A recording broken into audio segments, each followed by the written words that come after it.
Students, तो हमें ये पढ़ना है कि इंडिपेंडेंस के टाइम पे गुड मॉर्निंग स्टूडेंट्स, तो हमें ये पढ़ना है कि इंडिपेंडेंस के टाइम पे हमारे हालात थे कैसे, एक्चुअल में क्या कंडीशन थी इंडिया की। तो 70% से ज़्यादा हिस्सा इंडियन पब्लिक का एग्रीकल्चर में बिजी था। और एग्रीकल्चर भी कैसी, जहाँ पे कोई टेक्निक नहीं है, लोग बैला यूज़ करके जो नॉर्मल लेबर टेक्निक्स हैं उनका यूज़ करके जो है खेती बाड़ी किया करते थे। उसमें प्रोडक्शन लेवल काफ़ी कम हुआ करता था और जो है मेहनत काफ़ी ज़्यादा हुआ करती थी। कुल मिला के ये बात है कि हमारे पास प्रॉपर्टी तो थी, लेकिन उस लैंड एरिया के अकॉर्डिंग हम प्रोडक्शन नहीं कर पा रहे थे। और मोस्ट पॉपुलेशन जो थी हमारी, जितने भी रूरल फैमिलीज हमारी थी, वो ज़्यादातर एग्रीकल्चर में ही बिजी थी, जिसकी वजह से हमारा जो ओवरऑल ग्रोथ प्रोडक्शन था उसमें कोई बढ़ोतरी नहीं हो रही थी, क्योंकि 70% से ज़्यादा हिस्सा एग्रीकल्चर में बिजी था। तो ये गरीबी का मेन कारण हो गया।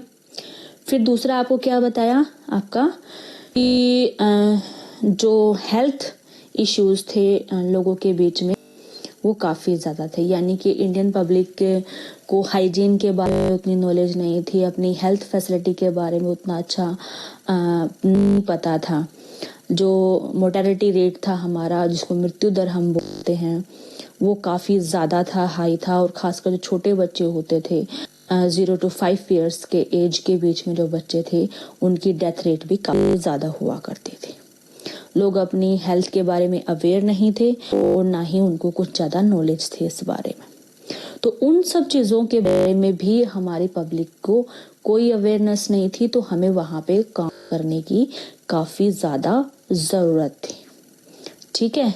फिर आपको ये बताया है कि इंडस्ट्रियल एरिया भी हमारा बहुत वीक था, क्योंकि हमारे यहाँ पे जो भी रॉ मटेरियल हुआ करता था उसको तो ब्रिटिश रूलर जो क्या क्या किया करते थे, यहाँ से रॉ मटेरियल ले जाते और उसको ब्रिटेन के मार्केट के अंदर फिनिश्ड गुड बना करके फिर अदर एरिया में सप्लाई करते।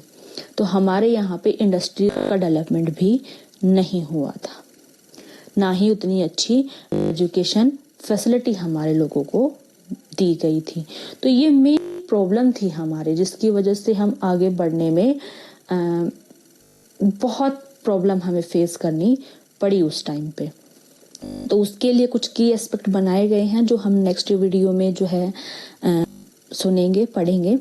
तो आप इसके जस्ट बाद, जैसे ये वीडियो का हो, ये तो वो रीजंस हैं जब हमने इंडिपेंडेंस हासिल की, उस टाइम पे हमारे सामने क्या क्या प्रॉब्लम थी।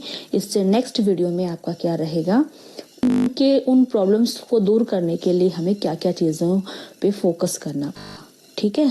तो ये दोनों ही वीडियो आपको बैक टू बैक देखने पड़ेंगे, तभी ये कॉन्सेप्ट आपको समझ आएगा। ठीक है।